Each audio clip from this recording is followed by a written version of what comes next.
Wala akong pera, pero gusto ko magkakotse. Kaya pumunta ako sa junkyard para maghanap ng mga sirang kotse. Welcome to San Andreas, I'm CJ from Grove Street. Landed the heinous gangbangers in cold heat. So yun mga chong, on the way tayo sa junkyard na pagkukunan natin ng mga sirang sasakyan. Hanap lang tayo dun mga chong, swerte na lang talaga kung meron.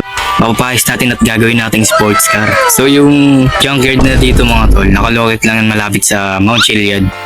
So yung girlfriend ko nga pala, naiwan ko dito kanina kasi nag-troll kami, biglang nag-delay yung server. Ngayon ayos na. So ayun siya. Sakay ka na. Yan. So on the way na kami para maghanap ng mga sirang sasakyan. Yung junkyard mga tol, tagulang yun mga chong. Sortihan lang talaga kung makakuha kayo ng sasakyan dun. Kasi nga, yung mga chong lagi yung pinupuntahan ng mga player para kumuha ng mga sports car. Ay mga sports car, mga tinapon na sasakyan tapos kino-convert nila sa pera. Kinakalakal nila kumbaga. Yung daan papuntang junkyard mga chong is sobrang kipot kaya ingat lang. Ganda naman po ng girlfriend ko. Salita naman, love. Ang sugo.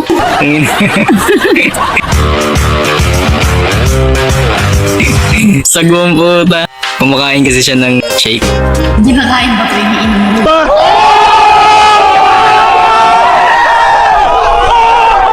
Ay, umiinom siya ng shake mga chong. Naghahanap pa ng sago. Mahilig kasi sa sago yan eh. So yun mga chong, natatanong ko na yung tapunan ng mga sasakyan. So dito lang yun mga chong. Ayun kita niyo yung tol. Napaka laki ng tapunan na yan mga chong. Swerte na lang talaga kasi wala pa ako napapansing kotse dyan. Sa laki niyan mga chong, wala na Dati marami yan eh. So yun mga chong, nandito na tayo sa junkyard mga chong. Na love, explore na natin to. At pala may flashlight tayo. May flashlight ba ako? So okay lang yun, maliwanag naman mga chong, di na kailangan ng flashlight siguro. So dito muna tayo mag-aanap, first location, dito sa may traktora na to. Baka dito kasi tol, kinakain yun eh. Kinakain ng truck na yun yung mga mga sakyan. Tignan lang natin kasi dati mga chong, nakakita ako dyan ng Lamborghini. Dito ba sa taas? Tignan lang natin dyan na baka meron. Paano mapasok dito? Dito, talon ka lang dyan. Saan sa talon? Dito. Ay, hindi pala siya. So, dito na lang pala. May daan pala dito mga chong. Tsaka, dito na lang kami dadaan. Yan. Dito yung daan mga chong. Maghanap kami ng... So, focus lang tayo sa goal. Gago, di kita makita. Wait lang. Bababa ako dyan. Hintayin mo lang ako dyan. Bakit ka masagdan? Dito sa taas mga chong, titignan natin kung may makikita ba tayong mga sasakyan. So, tignan natin. Ayan. Tignan natin kung meron talaga mga chong. May napapansin ako dyan eh. Ayan. So, wala akong makitang sasakyan. Kaya, negative dito. Negative dito, love. Negative. Baba tayo, baba. Hindi umi-slide. Ayan, next location natin dito sa mga nakatambak na to. Kasi baka sa mga gilid-gilid, merong tinapon dyan, di nakita, di napansin. O kaya dito sa ilalim, wala. Asang mo na naman dun. Mag-explore ka kasi, mag-iwalay muna tayo. Dito lang tayo mag-iwalay. So yun mga chong, hanap lang tayo dito. Ito, napakalaking tambakan nito mga chong. Ang baho dito mga chong. Talis na tayo dito ang baho. Baka maamoy tayo ng jeep natin. Ay, jeep ko pala, nakakaya. So yun, tingin-tingin. Oh, yun. Ayun, nakikita nyo ba? Nakikita ko, chong. Tambakan ng kotse dito, mga chong. Kaso, wala nang gulong. Ito yung gulong nyo. Ito yung gulong nyo, mga chong. Nakita na ulit ito. Ano mo? San? Oh, right, nakakita. Oh, yun. Nakita ng girlfriend ko yung isang nakatago dito mga chok, tagong-tago to. At hindi ko to napansin kanina pagpasok ko. May gulong patutol, tsaka tingnan natin kung may makina. Tingnan natin kung may makina patutol. Ayan, so tingnan natin kung nasasakyan. Nasasakyan mga chong. At mukhang umaandar pa. Kaso, kitang-kita dito mga kaibigang oso na sobrang luma na at napaka-dumi ng sakyan na to. So, di ko lang alam kung marerestore pa to. Magagawa ng mekaniko dito sa Project World Roleplay. Patapon mo yan, tanga. Ang kaso, chong, sobrang neto, chong. Sobrang ganda neto kaso. Di ko lang alam talaga kung maayos pa to. Kaya ko sana to gawing papagawa ko sana tong muscle car. Tingnan natin kung may mechanic na available. So, meron. Tingnan natin kung open ba siya ngayon, 6324. Ayan yung mechanic hotline. Yung number ng mechanic dito sa Project World RP. So yung mga chong, tinawagan na natin yung isa-isang mekaniko. Si Pretty Boy. Lokote ba? Oo, Lokote. Pag to mga chong, hindi pumunta na ako, i-report ko to. Eh, sayang yung nakita natin dito, baka makuha pa to yung manakawan ako eh. May bayad sila ba ako nakakita? Siyempre mamaya, may bayad pa raw yung nakita siya ng bulok na sasakyan. Babayaran ko bulok na sasakyan yan. Pagtubad dan. Huwag mo na sasakyan, masira mo yun. Kahit sira na. Yun mga chong, walang response yung mechanic. Hindi ko lang alam kung pupunta siya. Mga chong. Pero magantay pa rin tayo. Tamang antay lang tayo dito. Tawagan ulit natin tol. Kasi mga inipis lang. Yan. Ayan ulit. Tapos, tawagan ulit natin. 6324. So ito tol, nakita na natin to. Kaya one down na tayo mga chong. Gagawin natin, maghahanap pa tayo ng iba. Kasi baka meron pa eh. Sayang naman, di ba? Opportunity ko to, tignan ko to, baka dito meron din. So para tong anong tawag dito? Ano yan? Angel Fine Junkyard Auto Parts. So parang to, para siyang mechanic ba tapunan talaga. Saan? Ano ba ko? Kainan laki niyan, di yan pwede. Bako daw yung bako. Re-restore daw namin yung bako.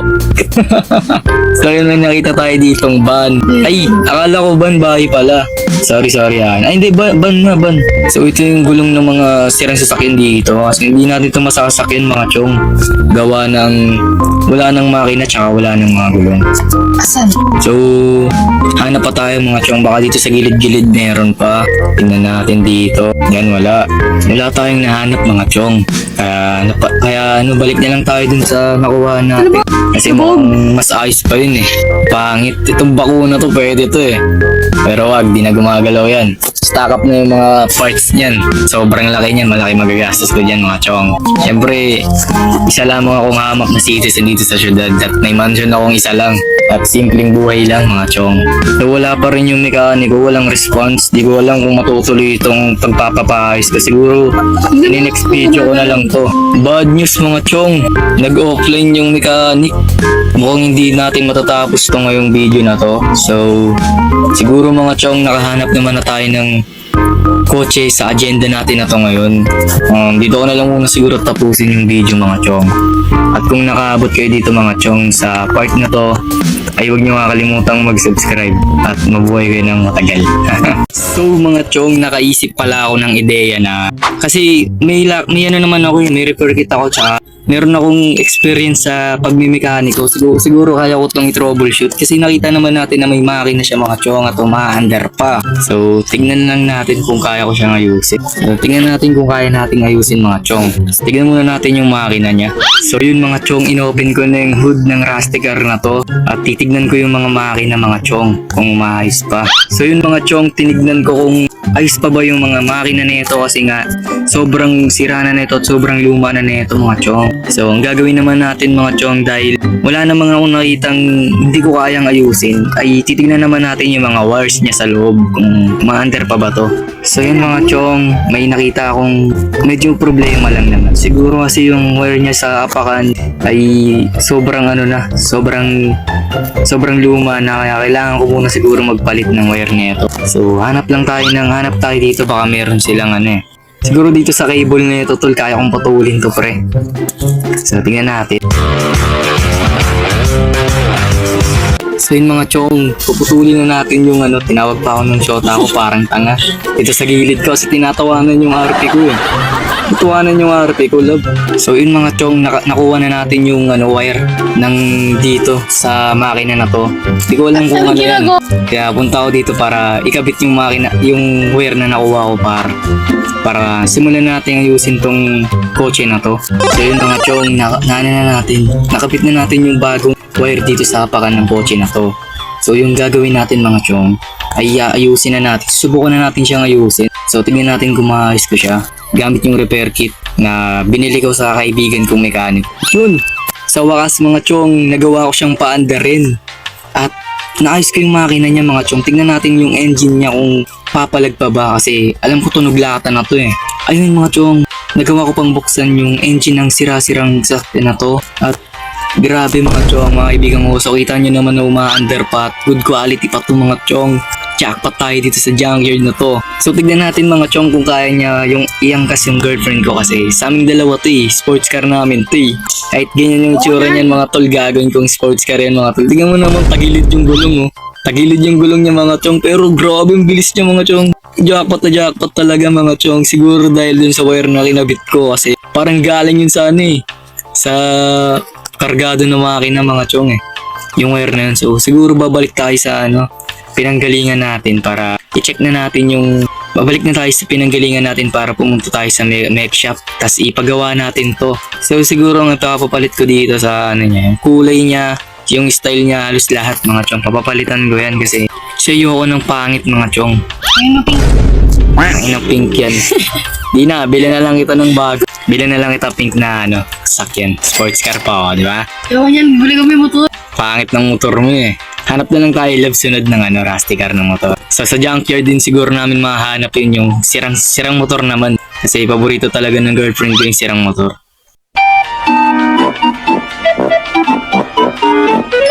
Sirang motor. Naging paborito ko Ay. sa motor. Paborito niya pala yung motor na ayos na ano, kasi mahilig to sa motor eh. Kahit sa totoong buhay mga chong. Gusto niya magmotor pero di niya pa kasi nararanasan paano sumemplang doon. Mag-snipe lang ako kasama kita. Duh, ang ina na walang tayo ng gas. Let's go! So yun mga chong, kanina nagkaroon tayo ng problema. Kasi yung sakyan na to mga chong, di ko alam ba't tuminto. Siguro naubusan siya ng gasolina. Obvious ba? Yun mga chong, yun lang, wala tayong dalang tangki ng gasolina dito. Ang layo pa natin mga chong sa mech shop para mapayos to. Kaya siguro yung gagawin na lang namin mga chong. Lalakad. Ang inong yan. Andito na yung sayang to mga chong. Naku, sko po.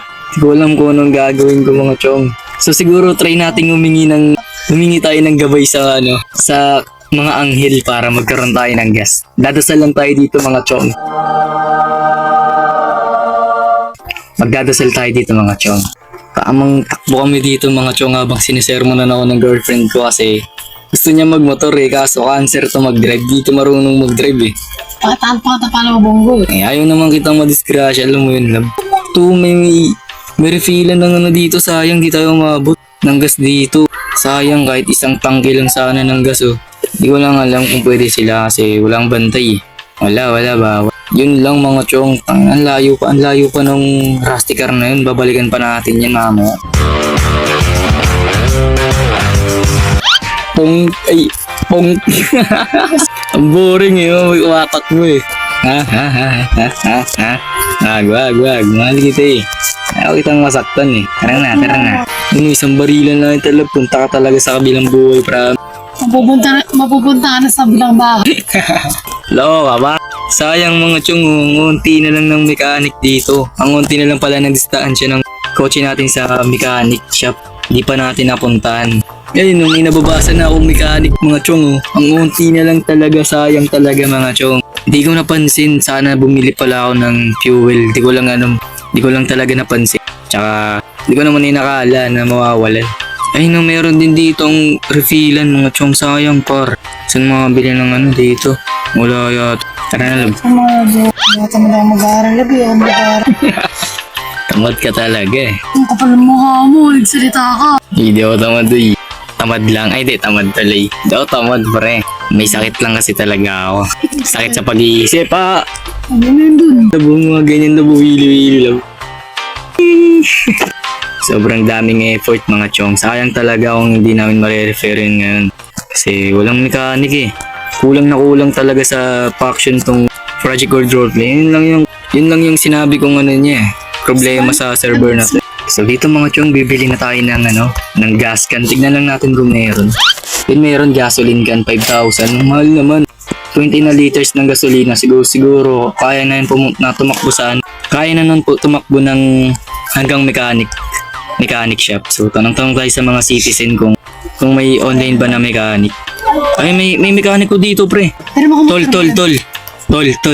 Tol, nakakita ko ng bulok na kotse dun tol. May mekaniko ba dito tol? May ano ba dito tol? May offline na mekaniko. Wala, pre. Pakina ko mukha mo si Bobby ah. Sino may Bobby pre? Tanginang yun pre. Konting iya naman dyan. Mekaniko na kailangan ko pre. Oo, wala yan. Nako. Sige, salamat. full ups daw. So yun mga chong, gumagana na yung sasakyan na to kasi nalagyan ko na to ng... So on the way tayo sa mechanic shop mga chong. Op. Grabing bilis par. Lumipad tayo. Naku, stuck yung kotse ko, log. So yun mga chong, lumipad tayo kanina. On the way na tayo talaga sa mechanic shop para ipaayos tong ano. Sakto bumukas yung isang mekaniko. Tignan natin kung nasa mechanic shop siya nga. So Ay, dito, gago, nasan ka? o diba naligaw ka na? Bahala ka dyan. Okay lang, alam ko na. Nakahanap, tignan natin kung meron ng mechanic dito. So yun mga chong, nakakita na tayo ng isang mekaniko. Ang pangalan niya ay si ano, ay general mechanic to mga tol, hindi to basta-basta mekaniko lang. Sir, Sir, ano natin, sir?